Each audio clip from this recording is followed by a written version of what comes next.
আসসালামু আলাইকুম।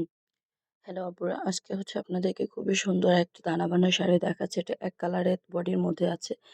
এটা পেস্ট কালারের মধ্যে আছে। দেখেন ক্যাটালগটা যেরকম দেখা যাচ্ছে, আমি ক্যাটালগটা একবার শো করে দিচ্ছি।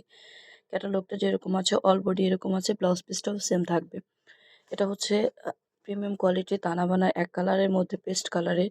এটা আঁচলের অংশটুকু স্টোন করা আছে এবং অল বডিতে কাজ করা আছে এবং টার্সেল করা আছে। বডিটা হবে সলিড কালারের শাটিন বডির মধ্যে, খুবই সফট একটা বডি এবং এটা পাড়টা নিখুঁতভাবে কাজ করা আছে। দেখেন অনেক সময় দেখা যায় ১টা ২টা এখান থেকে পাথর উঠে যেতে পারে। এটা বিবেচনা অর্ডার করবেন। দেখেন এভাবে কিন্তু আমি ঘষে দিচ্ছি কিন্তু উঠতেছে না। অনেক সময় ১টা ২টা উঠে যেতে পারে। সেটা বিবেচনা করে অর্ডারটা কনফার্ম করবেন। কারণ যেহেতু স্টোন পাথরের এগুলো কিছু পাথর পড়ে যায়। এটা স্বাভাবিক বিষয় হয়। এটা আপনারা বিবেচনা করে অর্ডার করবেন। আরেকটা কথা দেখেন আমি যেরকম প্রত্যেকটা ভিডিওতে আমি ডিটেইলসটা বলে দেই, আপনারা একটু ভালো মতো বুঝে শুনে অর্ডারটা কনফার্ম করবেন।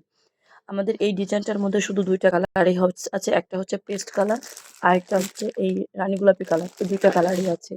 যার লাগবে স্ক্রিনশট দিয়ে মেসেজ করে ফেলবেন। একদম সফট শাটিন বডির মধ্যে হবে। একদম প্রায় ১৫ হাত শাড়ি হবে এই শাড়িগুলা। একদম যেরকম দেখছেন ক্যাটালগটা, আমি আরেকবার শো করে দিব ক্যাটালগটা। আপনারা ক্যাটালগ অনুযায়ী ব্লাউজটা মেক করে নিতে পারবেন। আঁচলটা একদম খুবই সুন্দরভাবে কাজ করা আছে। সম্পূর্ণ বডিটা সলিড বডির মধ্যে থাকবে এবং পাড়ে শুধু কাজ করা থাকবে। এক কালার শাড়িগুলা তানা বানার মধ্যে। যা লাগবে নিয়ে নিতে পারেন। ধন্যবাদ সবাই।